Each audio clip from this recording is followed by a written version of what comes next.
मंगलम भगवान वीरो मंगलम गौतमो गणी मंगलम कुंद कुंदाद्यो जैन धर्मोस्तु मंगलम सर्वमंगल मांगल्यम सर्वकल्याणकारकम प्रधानम सर्वधर्मानां जैनम जयतु शासनम जैनम जयतु शासनम। जय बोलो श्री अनंतानंद परम सिद्ध भगवान की, 1000 श्री आदिनाथ भगवान की, परम पूज्य आचार्य श्री आदि सागर जी महाराज की, परम पूज्य आचार्य श्री शांति सागर जी महाराज की, परम पूज्य प्रथम गणनियारिका रत्न श्री 105 विजयमती माता जी की, जैन धर्म की जिनवानी माता की। ये न स्वयं बोधमयेन लोका आश्वासिता केचन चित्तकार्ये प्रबोधिता केचन मोक्ष मार्गे तमादिनाथं प्रणमामि नित्यं तमादिनाथं प्रणमामि नित्यं। बंधुओं, आज का पावन दिवस चैत्र कृष्ण नवमी आदि तीर्थंकर ऋषभदेव का जीव सर्वार सिद्धि से चयकर माता मरुदेवी के गर्भ में अवतरित हुआ और हम आज पूरे भारतवर्ष में उस जन्मोत्सव को विविध कार्यक्रमों के द्वारा मना रहे हैं। प्रतिवर्ष उन महा तीर्थंकर की पावन जीवन का स्मरण करने का मुझे इन तिथियों पर एक विशेष शुभ अवसर प्राप्त होता है। हम 24 तीर्थंकरों के पावन जीवन को पुराणों में पढ़ते हैं, लेकिन आदि प्रभु का जीवन एक अलौकिक स्थान रखता है, क्योंकि भोगभूमि का अंत और कर्मभूमि का प्रारंभ हुआ। यह एक ऐसी कड़ी है जो सृष्टि को एक स्वर्णिम इतिहास देती है, परम अभ्युदयकारी परम हितकारी मार्ग दिखाती है। मोक्ष मार्ग का प्रारंभ कर्म भूमि से ही हुआ। क्यों ऐसा है? रत्नत्रय का उद्योतन प्रकाशन करने की क्षमता मात्र मनुष्य में होती है, और वो भी कर्म भूमि मनुष्य में। जिस प्रकार सूर्योदय के होते ही रात्रि का अंधकार विलीन हो जाता है, सारी पृथ्वी प्रकाशमय हो जाती है, ठीक उसी प्रकार तीर्थंकर प्रकृति की सत्ता को लेकर अवतरित होने वाले इन महापुरुषों का जन्म भी मोहांधकार को दूर करता है, रत्नत्रय के प्रकाश को विस्तृत करता है, हमें एक ऐसी आध्यात्मिक रोशनी देता है जो पहले प्राप्त नहीं हुई। हम इन्हें अलौकिक सूर्य अलौकिक चंद्र कहें तो कोई अतिशयोक्ति नहीं होगी। पर एक बात ध्यान में रखें, जैन धर्म के अनुसार तो भगवान का जन्म होता नहीं, क्योंकि जो केवल ज्ञान प्राप्त करके सिद्ध अवस्था को प्राप्त कर लेते हैं वह जीव पुनः इस पृथ्वी पर जन्म नहीं लेता। 8 कर्मों का आत्यंतिक उच्छेद हो जाने के बाद कर्मोदय की व्यवस्था समाप्त हो गई और कर्मजन्य पर्याय होती हैं, जो 4 गतियों की पर्याय हैं। वो तो भगवान बनने की योग्यता रखने वाले शिशु का जन्म होता है, जो उसी भाव में केवल ज्योति को प्रकट कर सकते हैं। ऐसे उन बालक ऋषभदेव का हम जन्मोत्सव मना रहे हैं। लोक व्यवहार में हम कहते हैं भगवान का जन्म हुआ, पर वो लोक व्यवहार में हम क्या लेंगे? यद्यपि नैगम्य द्रव्यार्थिक नय का विषय है, तो भूत नैगम्य की मुख्यता को देते हुए हम लोक व्यवहार में ये कहते हैं कि आज चैत्र कृष्णा नवमी के दिन आदि प्रभु का जन्म हुआ। तिथि वही रही जब भगवान जन्मे थे, तब वो तिथि चैत्र कृष्णा नवमी ही थी, और यह बार बार ये तिथि आती है, प्रतिवर्ष आती है।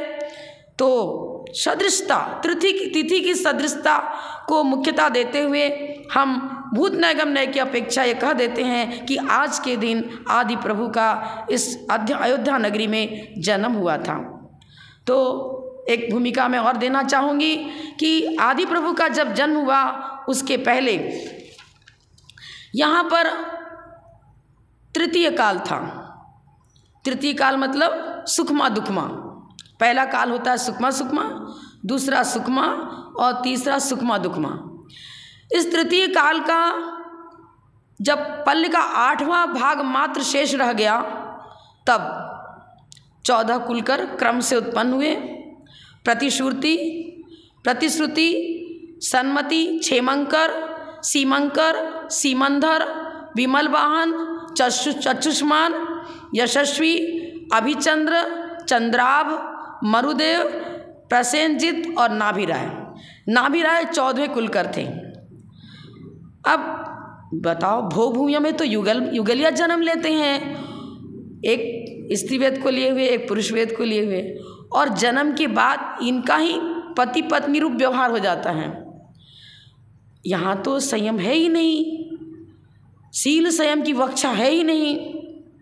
तो मैं आपको भूमिका देना चाहती हूँ कि नाभिराय को जो जन्म हुआ था वो एक वहाँ पर उनका जन्म युगलिया नहीं हुआ था।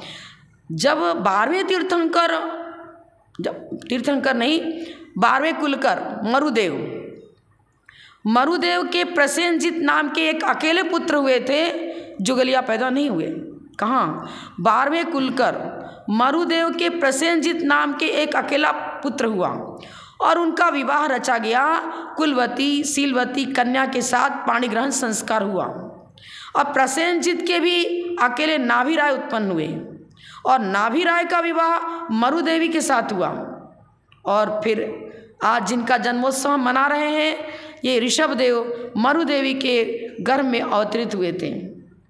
सर्वार सिद्धि विमान से च्युत हुए और आषाढ़ शुक्ला द्वितीया के दिन वो मरुदेवी के गर्भ में प्रविष्ट हुए। गर्भ में आने के 6 महीने पहले से ही रत्नों की वर्षा प्रारंभ हो गई और गर्भ में प्रविष्ट होने के बाद भी 9 महीने तक इस तरह 15 मास तक रत्नों की वर्षा होती रही। आज का यह शुभ दिन चैत्र कृष्णा नवमी हमें उस पावन इतिहास का स्मरण दिलाता है और आध्यात्मिक जीवन जीने की कला सिखाता है। उनका पावन जीवन कितना पवित्र और अच्छा था, उनका अनुकरण हमें करना चाहिए। और मैं एक बात और आपको बताना चाहूँगी, आप देखो बच्चे का जन्म होता है तो जन्मोत्सव मनाने के लिए अपने पड़ोसियों को, अपने रिश्तेदारों को कार्ड बांटते हो, सूचना देते हो, तब वो महोत्सव आपका हो पाता है। तो मेरा ये कहना है कि क्या भगवान का जन्म हुआ तो सारे इंद्र कैसे उपस्थित हो गए बिना सूचना दिए?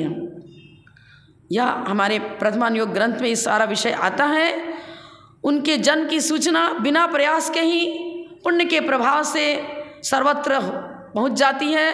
भवनवासियों के यहाँ बिना बजाए ही शंखनाद हो गए, व्यंतरों के यहाँ पटा ध्वनि हुई, ज्योतिष देवों के यहाँ सिंहनाद होने लग गया, कल्पवासी देवों के यहाँ घंटा बजने लग गया। जब बिना बजाए बिना प्रयास के सब हुआ तो फिर अवधि ज्ञान लगाया इंद्रों ने और जान लिया कि तीर्थंकर का जन्म अयोध्या नगरी में हो चुका है। और सारे इंद्र इकट्ठे होते हैं अपने परिकरों के साथ। सबसे पहले तो सौधर्म इंद्र या सारे इंद्र 7 डग आगे बढ़कर परोक्ष रूप में भगवान को नमस्कार करते हैं। और अहम इंद्र तो जन्मोत्सव मनाने आते नहीं, लेकिन फिर भी वो तीर्थंकर के प्रति उनके गुणों के प्रति आस्था है और वो भी 7 डग आगे बढ़कर अपने विमान में परोक्ष रूप में उस बालक तीर्थंकर को नमस्कार करते हैं।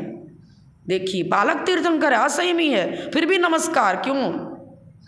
हर जगह जैन आगम में वस्तु तत्व की व्यवस्था नयों के द्वारा दी गई है। वह बालक उसी भाव में 13वें गुण स्थान की भूमिका में पहुँचेगा और धर्म तीर्थ का प्रवर्तक बनेगा। इसलिए उनको, चूँकि अभी बालक हैं लेकिन आगे इसी भाव में तीर्थंकर होने वाले हैं, तो भावी नैगम नैम की अपेक्षा उस बालक तीर्थंकर को भी नमन करना कोई गलत नहीं है। नैगम नय की विवक्षा दे रहे हैं ना, आप लोग भी प्रतिदिन पूजन करते हो, 24 तीर्थंकरों की पूजा में कल्याण को कार्य चढ़ाते हो ना, गर्भ कल्याण कार्य चढ़ाते हो, जन कल्याण कार्य चढ़ाते हो। क्यों? वो तो असंयमी है, उनको क्यों अष्टद्रव से उनकी पूजा क्यों कर रहे हो? क्यों अर्घ चढ़ाते हो?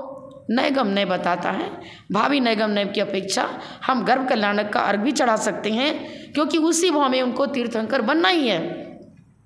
तो गर्भ और जन्म कल्याणक में वहाँ असंयम की पूजा नहीं हो रही है, वो भावी निगम ने बताया ये स्थायी असमय नहीं है, ये तो इसी भाव में केवल ज्ञान की ज्योति को प्रकट करके धर्मतीर्थ का प्रवर्तक बनने वाले हैं। तो धर्मतीर्थ के प्रवर्तक होने वाले इस पॉइंट को मुख्यता देते हुए वहाँ इंद्र नमस्कार करते हैं भगवान बालक को भी, और अहमिंद्र भी उन्हें नमन करते हैं। तो कुबेर इंद्र की आज्ञा से अब क्या होता है देखिए, सारे इंद्र जो 16 स्तर तक के देव हैं, इंद्र हैं, वो सब इकट्ठे होते हैं। और फिर क्या होता है, सुमेरु पर्वत पर भगवान का अभिषेक करने की तैयारियां होती हैं। कुबेर इंद्र की आज्ञा से नगर की अद्भुत शोभा करता है, और ऐरावत हाथी पर सची इंद्र को साथ में लेकर इंद्र क्या करता है, ऐरावत हाथी पर भगवान को विराजमान करता है। सबसे पहले मैंने आप बताऊंगी कि जब अयोध्या नगरी में सारे इंद्र प्रवेश करते हैं तो नगर की 3 प्रदक्षिणा देते हैं,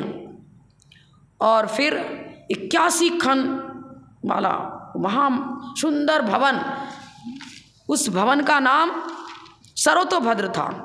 हरिवंश पुराण में ये बताया है कि जब कल्प वृक्षों का लोप हो गया तो जो प्रासाद जाति के कल्प वृक्ष थे वो भी विलीन हो गए, लेकिन नाभिराय और ऋषभदेव का पुण्य जो महल कल्प वृक्ष से प्राप्त हुआ था, वो नाभिराय का महल लुप्त नहीं हुआ, नहीं मिटा। 81 खन ऊंचा सरोतोभद्र नाम से प्रसिद्ध उसी भवन में आदि प्रभु का जन्म हुआ। और आज हम लोग अनेक प्रकार से गुणानुवाद करते हुए, जिनेन्द्र भक्ति करते हुए, अभिषेक आदि करते हुए उस महोत्सव को मना रहे हैं।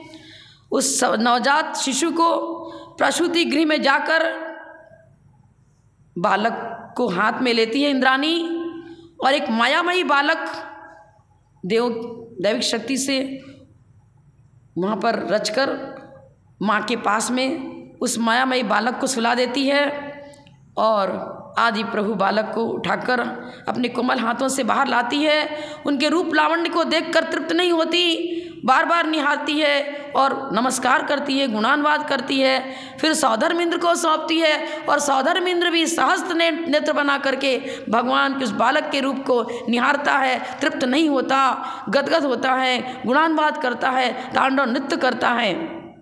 और फिर आवयोग जाति का जो देव है वो 1 लाख योजन वाला ऐसा विशाल ऐरावत हाथी का रूप धारण करता है, और सौधर्मेंद्र सची इंद्राणी सहित उस बालक को लिए हुए उस ऐरावत हाथी पर विराजमान होते हैं दोनों। और सारे देव अपने अपने वाहन के साथ में एक बहुत बड़ा प्रोसेशन निकलता है, जुलूस निकलता है। उसकी शोभा देखने लायक है, आप पुराणों में पढ़ना, गजब की शोभा है उस प्रोसेशन की। और सारे महामहोत्सव पूर्वक अनेक प्रकार का नृत्य गान करते हुए वो देवगण पहुँचते हैं कहाँ, सुमेरु पर्वत पर। और वहाँ पर सुमेरु पर्वत पर ईशान कोण में जो सिद्ध अभिषेक की शिला पांडुक शिला बनी हुई है, उस पांडुक शिला पर भगवान को विराजमान करते हैं। और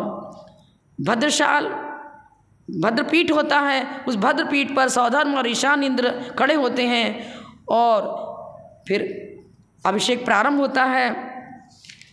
आपको क्या बताएं, वो अभिषेक कोई मामूली नहीं, क्षीर सागर से देव लोग जल लाते हैं। 1008 स्वर्ण कलशों से अभिषेक होता है।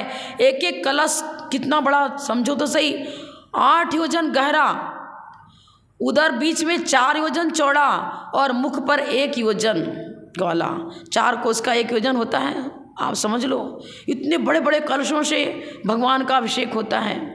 आज हम क्या करते हैं, अरे नहीं, इतना छोटा सा कलश लाएंगे जिसमें मुश्किल से 1 चम्मच 2 चम्मच पानी आ सके। अरे व्यवस्था सही बनाओ और आराम से अभिषेक करो। कम से कम सामने बैठे देखने वाले को दिखना तो चाहिए कि जलधारा तो उनके नज़र में आवे।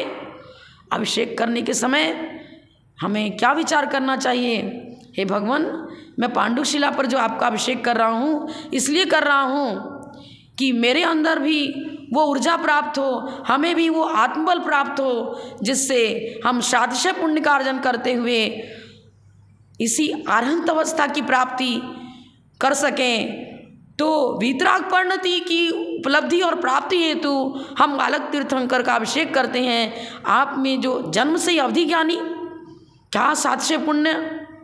और एक बार ऐसा सुनने में आता है, क्या ग्रंथ में भी है, कि जब भगवान महावीर को विराजमान किया तो इतने बड़े बड़े कलशों को देख करके इंद्र को चिंता हो गई, कहीं ऐसा नहीं कि बालक बह जाए इतने धार में। तो उसी समय उस नवजात शिशु ने अवधि ज्ञान लगाया। पर्याप्ति पूर्ण होने के बाद अवधि ज्ञान काम करता है। अरे ये तो डर रहा है, सोच रहा है कि बह ना जावे, तो अंगूठा थोड़ा सा हिला दबा दिया और सुमेर पर्वत हिलने लग गया। ये ऐसा अतुल बल, अतिशय रूप सुगंध तन अतुल, और आदि 10 अतिशय जो जन्म के बताए हैं, अतुल बल।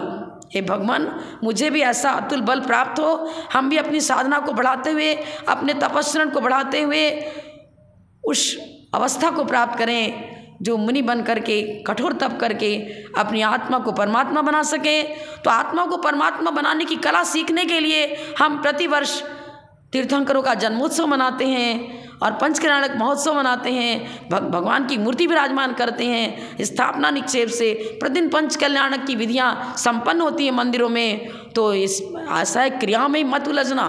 इन क्रियाओं के माध्यम से हमें अपनी विचारधाराओं को उस दिशा में ले जाना है जिससे कि हमारे जीवन में वीतराग परिणति का प्रारंभ हो, पंचेंद्रिय विषय भोगों से अनुराग छूटे और जिन धर्म की प्रभावना आत्म प्रभावना पूर्वक हम जिन धर्म की प्रभावना उसी प्रकार कर सकें। तीर्थंकरों की आज्ञा अनुसार अपनी चर्या बनाना, अपना आचरण बनाना और अपने चिंतन विचारों को जैन धर्म के जो श्यादवाद अनेकांतवाद है उसके अनुसार हमारे वस्तु स्वरूप को समझना और समझते हुए आत्महित में लगना, इसी भावना को लेकर के हम प्रतिवर्ष तीर्थंकरों का जन्मोत्सव आदि मनाते हैं। तो यह जन्म महोत्सव जन्म जयंती है।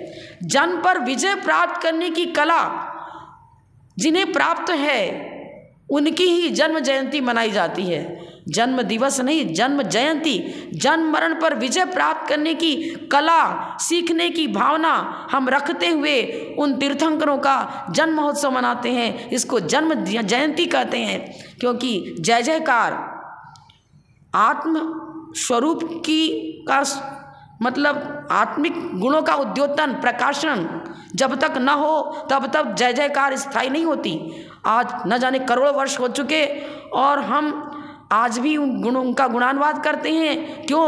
उन्होंने आत्म विजय प्राप्त किया, कर्मों को नष्ट करके आत्मिक गुणों का प्रकाशन किया और आत्मिक गुणों का प्रकाशन ही हमारा लक्ष्य होना चाहिए। जिन्हें भक्ति करते समय इतना ही कहकर मैं विराम लेती हूँ। जय बोलो 1000 श्री आदिनाथ भगवान की जय। परम पूज्य प्रथम गणनीय हरिका रत्न श्री 105 विजयमती माता जी की जय।